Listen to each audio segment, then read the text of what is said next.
Study IQ IAS, आपका selection हमारा mission. दोस्तों 1947 में ब्रिटिश इंडिया का पार्टीशन हुआ और उसकी जगह दो नए इंडिपेंडेंट नेशन स्टेट्स इंडिया और पाकिस्तान एग्जिस्टेंस में आए। पर इंडिपेंडेंस के तुरंत बाद ही दोनों के बीच संघर्ष शुरू हो गया। कभी वॉर तो कभी कॉन्फ्लिक्ट्स तो कभी मिलिट्री स्टैंड ऑफ्स। इन दोनों कंट्रीज की रिलेशंस ग्लोबल ऑर्डर में ऐसे ही डिफाइन की जाती रहीं। आज जम्मू एंड कश्मीर में India Pakistan backed proxy war झेल रहा है। इसके अलावा दोनों कंट्रीज की आर्मीज के बीच बॉर्डर क्लैशेस आए दिन देखने को मिलते हैं। इन एडवर्स रिलेशंस का इतिहास पुराना है और इसी के चलते इंडिया और पाकिस्तान के बीच आज तक 4 फुल स्केल वॉर्स हो चुके हैं।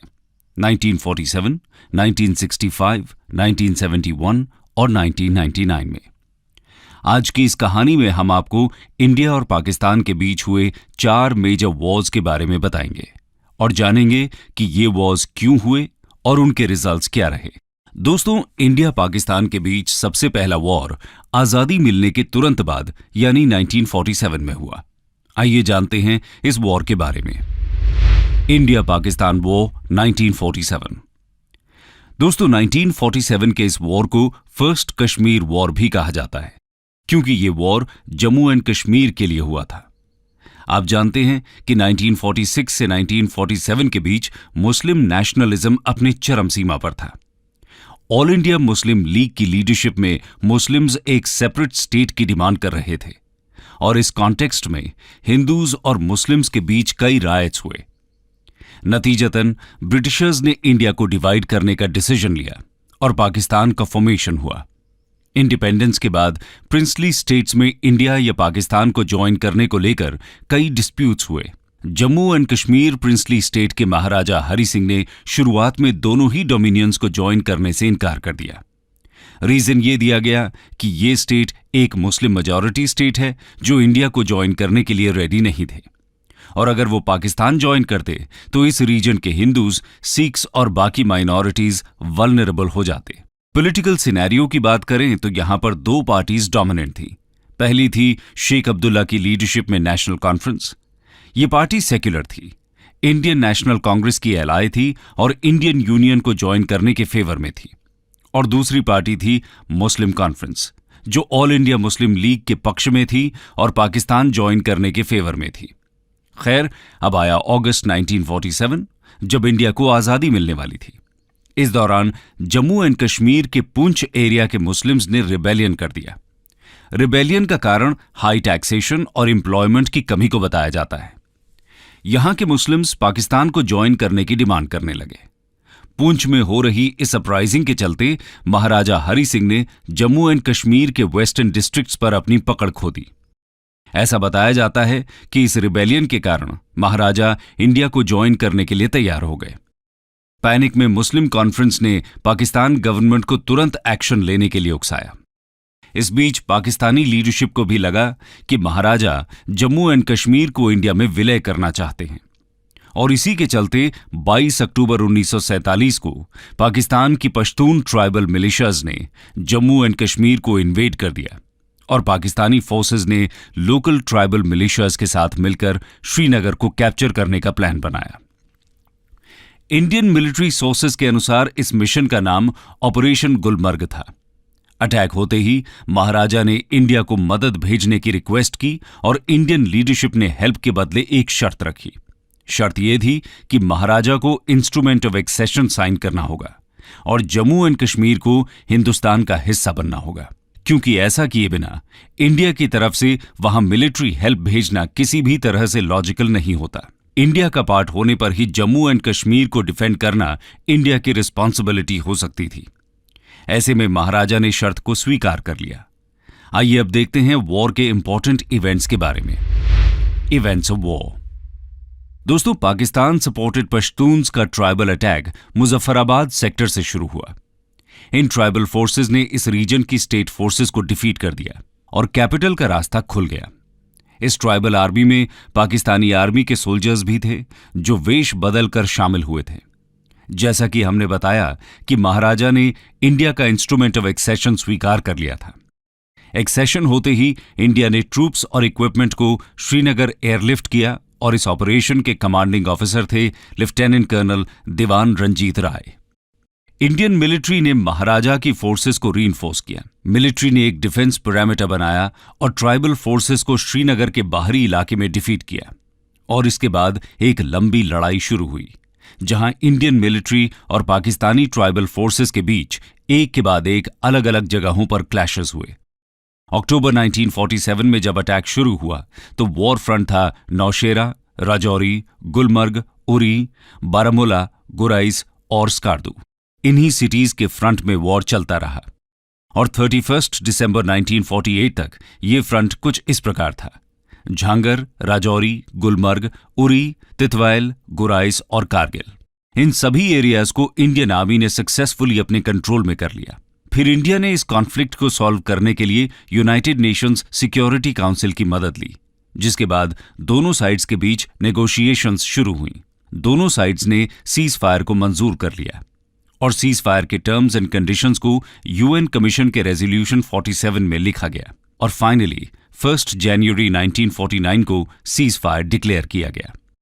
दोस्तों, जिस लाइन पर दोनों आर्मीज स्टेबलाइज हुई उसे आज हम लाइन ऑफ कंट्रोल के नाम से जानते हैं। इंडिया के हिस्से में स्टेट का लगभग 2/3 हिस्सा आया, जिसमें इंक्लूडेड थे कश्मीर वैली, जम्मू और लद्दाख। यूएनएससी रेजोल्यूशन के टर्म्स के मुताबिक पाकिस्तान को अपनी फोर्सेस को विड्रॉ करना पड़ा और इंडियन फोर्सेस को इस रीजन में लॉ एंड ऑर्डर मेंटेन करने का जिम्मा दिया गया। दोस्तों, इंडिया इस वॉर में विक्टोरियस हुआ क्योंकि डिस्प्यूटेड टेरिटरी के बड़े हिस्से को डिफेंड करने में वो सफल रहा। तो दोस्तों, यहां तक हमने 1947 में हुए इंडिया पाकिस्तान वॉर के बारे में देखा। अब आगे बढ़ते हैं और देखते हैं अगली वॉर यानी 1965 इंडिया पाकिस्तान वॉर के बारे में। India Pakistan war 1965। दोस्तों, इस वॉर को सेकेंड कश्मीर वॉर भी कहा जाता है क्योंकि यह वॉर भी कश्मीर टेरिटरी के लिए ही हुआ था। फर्स्ट कश्मीर वॉर की तरह ही इस वॉर को भी पाकिस्तान ने शुरू किया था। आइए सबसे पहले जानते हैं इस वॉर के बैकग्राउंड के बारे में। बैकग्राउंड: 1947 में हुए पार्टीशन के बाद से ही इंडिया और पाकिस्तान के बीच कई बॉर्डर डिस्प्यूट्स चलते रहे। इन डिस्प्यूट्स में कश्मीर कॉन्फ्लिक्ट में इशू था, लेकिन इसके अलावा गुजरात के रण ऑफ कच्छ में भी पाकिस्तान कुछ टेरिटरी क्लेम कर रहा था। 1965 में British prime minister Harold Wilson ने दोनों कंट्रीज को एक ट्राइब्यूनल सेटअप करके डिस्प्यूट को सॉल्व करने के लिए राजी कर लिया। इस नेगोशिएशन को कहीं न कहीं पाकिस्तान एक सक्सेस के रूप में देखने लगा। इस सक्सेस के बाद और 1962 साइनो इंडिया वॉर में इंडिया की डिफीट देखकर पाकिस्तान को ऐसा लगा कि इंडियन आर्मी कश्मीर को डिफेंड नहीं कर पाएगी। इस दौरान यानी 1960s में यूएसए की तरफ से पाकिस्तानी आर्मी को मिलिट्री एड भी मिली, जिसने आर्मी को मॉडर्नाइज किया। इससे पाकिस्तानी आर्मी और भी ज्यादा कॉन्फिडेंट महसूस कर रही थी। इन्हीं रीजंस के चलते पाकिस्तान ने 1962 में एक बार फिर कश्मीर पर कब्जा करने के लिए अटैक कर दिया और वॉर की शुरुआत हुई। आइए देखते हैं इस वॉर के इंपॉर्टेंट इवेंट्स के बारे में। Events of war. दोस्तों, 5 अगस्त 1965 को पाकिस्तानी ट्रूप्स ने कश्मीरी लोकल्स के वेशभूषा में एलओसी यानी लाइन ऑफ कंट्रोल को क्रॉस किया। उनका मकसद था कश्मीर के लोकल लोगों को इंडियन गवर्नमेंट के खिलाफ भड़काना और कश्मीर पर कब्जा करना। पाकिस्तान के इस मिशन को ऑपरेशन जिब्राल्टर नाम दिया गया था। यह ऑपरेशन वॉर का इमीडिएट कॉज बना, लेकिन पाकिस्तान आर्मी का प्लान यहां असफल रहा। जी हां, ऑपरेशन जिब्राल्टर फेल हो गया क्योंकि कश्मीर के लोगों ने खुद ही पाकिस्तानियों के होने की जानकारी इंडियन आर्मी को दे दी। इंडियन आर्मी ने इसका कड़ा जवाब दिया और हाजी पीर पास को कैप्चर कर लिया, जो पाकिस्तान ऑक्यूपाइड कश्मीर यानी पीओके में था। इसके बाद 1 सितंबर को पाकिस्तान ने ऑपरेशन ग्रैंड स्लैम शुरू किया। इसका मकसद था जम्मू के अखनूर को कैप्चर करना। इंडियन आर्मी ने पाकिस्तान के इस प्लान पर भी पानी फेर दिया और पाकिस्तानी फोर्सेस को बुरी तरह हार का सामना करना पड़ा। 6 सितंबर को इंडियन आर्मी ने रैडक्लिफ लाइन यानी इंडिया और पाकिस्तान के बीच के इंटरनेशनल बॉर्डर को क्रॉस किया। ये वॉर पिछले वॉर के कंपैरिजन में अलग था क्योंकि ये वॉर कई फ्रंट्स में हुआ, जिसमें राजस्थान भी एक था। इसके अलावा इस वॉर में पहली बार इंडिया और पाकिस्तान के बीच एरियल वॉर यानी हवाई युद्ध देखने को मिला। यही नहीं, इस वॉर में नेवल बैटल भी हुई। ये वॉर 23 सितंबर 1965 को एंड हुआ। इसको खत्म करने के पीछे यूएनएससी यानी यूनाइटेड नेशंस सिक्योरिटी काउंसिल का हाथ था। यूएनएससी ने दोनों कंट्रीज को अनकंडीशनल सीज फायर अनाउंस करने के लिए प्रेरित किया। इस वॉर में इंडिया की विक्ट्री हुई क्योंकि पाकिस्तान का aim liberation of Kashmir successful नहीं हुआ। बाद में सीज फायर नेगोशिएशंस में यूएसए और यूएसएसआर ने भी हिस्सा लिया। ये नेगोशिएशंस ताशकंद में जनवरी 1966 में हुई, जो आज के उज्बेकिस्तान में है, और इसका रिजल्ट हुआ ताशकंद डिक्लेरेशन। इस डिक्लेरेशन के सिग्नेटरीज थे Indian prime minister Lal Bahadur Shastri और पाकिस्तान प्रेसिडेंट मोहम्मद अयूब खान। इस अग्रीमेंट के हिसाब से दोनों कंट्रीज को एनेक्स किए हुए रीजन्स को वापस करना था। खैर, पाकिस्तान को हुए लॉसेस के हिसाब से इंडिया को विक्टोरियस बोला जा सकता है।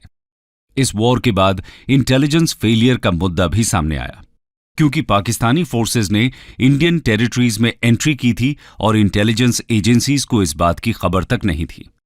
यानी कि इंडियन इंटेलिजेंस को पाकिस्तान की वॉर प्रेपरेशंस की कोई जानकारी ही नहीं थी। इन्हीं सब फेलियर्स के चलते इंडिया में रिसर्च एंड एनालिसिस विंग यानी रॉ का गठन किया गया, और इस तरह दोस्तों इंडिया पाकिस्तान के बीच एक और वॉर का अंत हुआ। आगे बढ़ते हैं और देखते हैं अगले इंडिया पाकिस्तान वॉर के बारे में, जो 1971 में हुआ।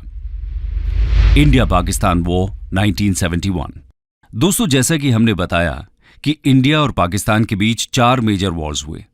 इन 4 में सिर्फ यही एक वॉर बाकियों से अलग और यूनिक था। ऐसा इसलिए क्योंकि सिर्फ यही एक वॉर था जिसमें कश्मीर इशू इन्वॉल्व्ड नहीं था। दरअसल ये वॉर बांग्लादेश के लिबरेशन से रिलेटेड था। आइए जानते हैं इसके बैकग्राउंड के बारे में। बैकग्राउंड दोस्तों, आप सभी जानते हैं कि 1947 में जब ब्रिटिश इंडिया का पार्टीशन हुआ तो 2 डोमिनियंस क्रिएट हुए, इंडिया और पाकिस्तान। पाकिस्तान की दरअसल 2 टेरिटरीज थीं। एक ईस्ट पाकिस्तान, जो बंगाल से अलग करके बनाया गया था और जिसे आज हम बांग्लादेश के नाम से जानते हैं, और दूसरा वेस्ट पाकिस्तान, जो आज का पाकिस्तान स्टेट है। पार्टीशन के समय से ही ईस्ट पाकिस्तान के लोग इस बात से नाखुश थे कि उनका कल्चर और स्टेटस वेस्ट पाकिस्तान द्वारा दबाया जा रहा है। इसी कॉन्टेक्स्ट में 1948 में वहां एक लैंग्वेज मूवमेंट शुरू हुआ। इस मूवमेंट में बंगाली स्पीकिंग पॉपुलेशन ने अपने राइट्स को असर्ट करना शुरू किया। उनकी मांग थी कि बंगाली को भी उर्दू के बराबर का दर्जा दिया जाए। पाकिस्तान की दोनों टेरिटरीज के बीच इकोनॉमिक डिस्पैरिटीज भी थीं। जहां कॉमन बजट का ज्यादा शेयर वेस्ट पाकिस्तान को दिया जाता था, बंगालीज की इस कोशिश को पाकिस्तान की अथॉरिटीज ने हर तरह से सप्रेस करने का प्रयास किया। इसके बाद आया 1970 का जनरल इलेक्शन। इस इलेक्शन में ईस्ट पाकिस्तान के पॉलिटिकल लीडर मुजीबुर रहमान की पार्टी आवामी लीग को क्लियर मेजॉरिटी मिली, लेकिन वेस्ट पाकिस्तान की मिलिट्री ने, जिसमें सिर्फ 5% बंगालीज थे, उनको अपना सुप्रीमो मानने से इनकार कर दिया। और इसी के चलते 25 मार्च 1971 को पाकिस्तानी आर्मी ने ऑपरेशन सर्चलाइट शुरू किया। इस ऑपरेशन के जरिए मिलिट्री ने ईस्ट पाकिस्तान के बंगाली रेजिस्टेंस को पूरी तरह खत्म करने की ठान ली। स्टूडेंट्स, इंटेलेक्चुअल्स और सिविलियंस की आवाज को सप्रेस किया जाने लगा। इतना ही नहीं, बड़े स्तर पर पाकिस्तानी मिलिट्री बंगाली इंटेलेक्चुअल्स की हत्या करने लगी। यानी ऑपरेशन सर्चलाइट एक नरसंहार में तब्दील हो चुका था। मुजीबुर को जल्द ही यह समझ आ गया कि वेस्ट पाकिस्तान इतनी आसानी से उन्हें पावर देने वाला नहीं है, और इसलिए उन्होंने 26 मार्च को पाकिस्तानी स्टेट से इंडिपेंडेंस अनाउंस कर दिया। ईस्ट पाकिस्तान यानी बांग्लादेश द्वारा इंडिपेंडेंस की डिक्लेरेशन सुनने के बाद तो जैसे पाकिस्तानी लीडरशिप बौखला गई हो, और फिर पाकिस्तानी आर्मी और बांग्लादेश लिबरेशन फोर्सेस यानी मुक्ति बाहिनी के बीच एक गुरिल्ला वॉर शुरू हो गया। लेकिन यह पूरा मामला तो पाकिस्तान की टेरिटरी में ही चल रहा था। फिर इंडिया के साथ वॉर शुरू होने का क्या कारण रहा, आइए जानते हैं। Role of India. दोस्तों, जैसा कि हमने बताया कि पाकिस्तानी आर्मी ने बंगालीज का परसिक्यूशन शुरू कर दिया था। परसिक्यूशन से बचने के लिए लगभग 1 करोड़ बंगालीज इंडिया की तरफ मूव करने लगे। उनको इंडिया की तरफ से शेल्टर और फूड प्रोवाइड कराया गया। लेकिन यह सिलसिला ज्यादा समय तक नहीं चल सकता था, क्योंकि इंडिया की इकोनॉमी पर दबाव बढ़ रहा था और इसीलिए इंडिया ने इस वॉर में इंटरवीन किया। पाकिस्तान को लगा कि इंडिया मुक्ति बाहिनी की मदद आर्म्स और एम्यूनिशन देकर कर रहा है। ऐसे में पाकिस्तानी आर्मी ने वेस्टर्न इंडिया की कई लोकेशन पर एयर स्ट्राइक्स शुरू कर दिए और यहीं से दोनों कंट्रीज के बीच वॉर की शुरुआत हुई। इंडियन आर्मी ने बंगाली फोर्सेस की तरफ से वॉर में हिस्सा लिया। 3 दिसंबर 1971 को इंडिया ने ऑफिशियली इस वॉर में पार्टिसिपेट किया और यह वॉर 13 दिन चला। इंडियन आर्मी के जुड़ते ही पाकिस्तानी आर्मी ढाका को डिफेंड करने में नाकाम रही और 16 दिसंबर 1971 को पाकिस्तान आर्मी ने सरेंडर कर दिया। ये famous instrument of surrender India के लेफ्टिनेंट जनरल जगजीत सिंह अरोरा और पाकिस्तान के अमीर अब्दुल्ला खान नियाजी के बीच साइन हुआ। इस सरेंडर की एक फेमस तस्वीर आप देख सकते हैं। इस तरह इंडिया वॉर जीत गया और एक नई कंट्री बांग्लादेश का जन्म हुआ। इस वॉर में इंडियन आर्मी ने अद्भुत पराक्रम का प्रदर्शन किया, जहां इंडियन आर्मी ने लगभग 1/3 पाकिस्तानी आर्मी को कैप्चर कर लिया था। इसके बाद 1972 में इंडिया और पाकिस्तान के बीच शिमला एग्रीमेंट हुआ। इसके तहत दोनों कंट्रीज ने आपस के कॉन्फ्लिक्ट्स को खत्म करने और रिलेशंस सुधारने के लिए अग्री किया। इंडिया ने अपनी दरियादिली दिखाते हुए सभी पाकिस्तानी सोल्जर्स को रिहा कर दिया। इस वॉर ने सबकॉन्टिनेंट में इंडिया के मिलिट्री और पॉलिटिकल डोमिनेंस को एस्टैब्लिश किया और इस तरह दोस्तों इंडिया पाकिस्तान के बीच तीसरे वॉर का भी अंत हुआ। अब हम चलते हैं सीधे 1999 में, जब इंडिया और पाकिस्तान के बीच चौथा और अभी तक का आखिरी वॉर हुआ, इंडिया पाकिस्तान वॉर 1999। दोस्तों, कारगिल वॉर के नाम से प्रसिद्ध ये वॉर एक लिमिटेड वॉर था। लिमिटेड इसलिए क्योंकि ये वॉर मोस्टली कारगिल डिस्ट्रिक्ट में ही कन्फाइंड था। इंडिया में इस कॉन्फ्लिक्ट को ऑपरेशन विजय नाम दिया गया। आइए जानते हैं इसके बैकग्राउंड के बारे में। बैकग्राउंड दोस्तों, 1971 वॉर के बाद दोनों कंट्रीज के बीच क्लैशेस कुछ कम हो गए, लेकिन 1990s में एक बार फिर से टेंशन्स और कॉन्फ्लिक्ट्स शुरू हुए। इसका कारण था कश्मीर में बढ़ रही सेपरेटिस्ट एक्टिविटीज, जिन्हें पाकिस्तान का सपोर्ट प्राप्त था। इसके अलावा 1998 में दोनों कंट्रीज ने न्यूक्लियर टेस्ट्स भी किए, जिसके चलते माहौल और ज्यादा टेंस हो गया। इस सिचुएशन को डिफ्यूज करने के लिए दोनों कंट्रीज ने मिलकर फरवरी 1999 में लाहौर डिक्लेरेशन साइन किया। Indian prime minister Atal Bihari Vajpayee और पाकिस्तान प्राइम मिनिस्टर नवाज शरीफ ने इसको साइन किया। इस ट्रीटी के तहत कश्मीर कॉन्फ्लिक्ट का पीसफुल और बायलैटरल सॉल्यूशन ढूंढा जाना था। जहां एक तरफ पाकिस्तान की political leadership Lahore declaration sign कर रही थी, वहीं दूसरी तरफ पाकिस्तानी मिलिट्री के मंसूबे कुछ और ही थे। 1998 और 1999 के बीच पाकिस्तानी आर्म्ड फोर्सेस ने अपने ट्रूप्स को LOC की इंडियन साइड में भेजना शुरू कर दिया था। कहा जाता है कि पाकिस्तानी PM नवाज शरीफ को मिलिट्री के इस पूरे प्लान की कोई जानकारी ही नहीं थी। खैर, एक बार फिर पाकिस्तानी आर्मी ने इंडिया की तरफ से की गई शांति की पहल को नामंजूर कर दिया था। इसके बाद वॉर होना तो स्वाभाविक था। आइए अब इस वॉर के इंपॉर्टेंट इवेंट्स के बारे में जानते हैं। Events of war. दोस्तों, कारगिल के लोकल्स ने पाकिस्तानी इन्फिल्ट्रेटर्स की जानकारी 3 मई 1999 को इंडियन अथॉरिटीज को दी, जिसके बाद इंडियन आर्मी ने पेट्रोल यूनिट्स सेटअप किए।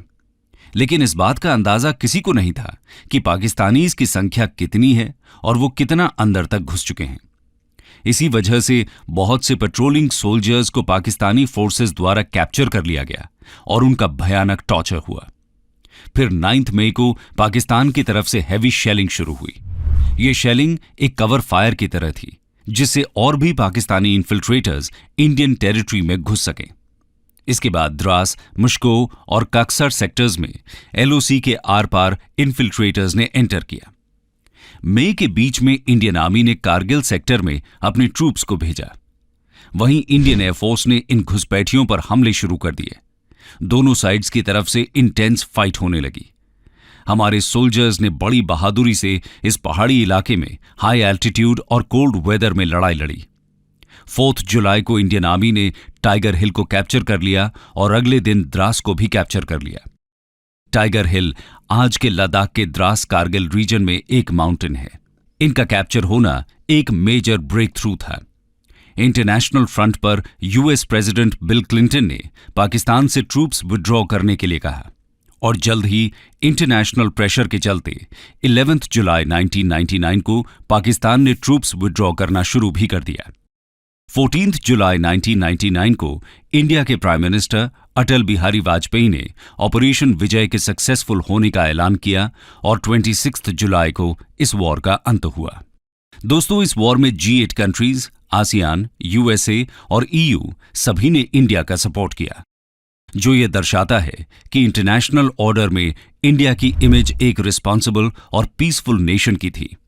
दोस्तों, आज की इस कहानी में हमने इंडिया और पाकिस्तान के बीच हुए 4 मेजर वॉर्स के बारे में जाना। इन वॉर्स में से 3 वॉर का मेन इश्यू कश्मीर था, जहां कॉन्फ्लिक्ट्स और इंसर्जेंसी अभी तक कंप्लीटली खत्म नहीं हो पाई हैं और दोनों कंट्रीज के बीच आज भी ये एक टेंशन का कारण बना हुआ है। 2001 के बाद इंडियन गवर्नमेंट ने एक फॉरवर्ड इकोनॉमिक पॉलिसी को अपनाया, जिसके चलते डोमेस्टिक प्रॉस्पेरिटी, ग्लोबलाइजेशन और पाकिस्तान के साथ लगातार नेगोशिएशंस का दौर शुरू हुआ। लेकिन पाकिस्तानी रेजीम ने अभी तक टेररिस्ट्स को सेफ हेवन प्रोवाइड करना बंद नहीं किया है। दोनों कंट्रीज के बीच क्लैशेस कुछ समय के पीस के बाद फिर से रिन्यू हो जाते हैं।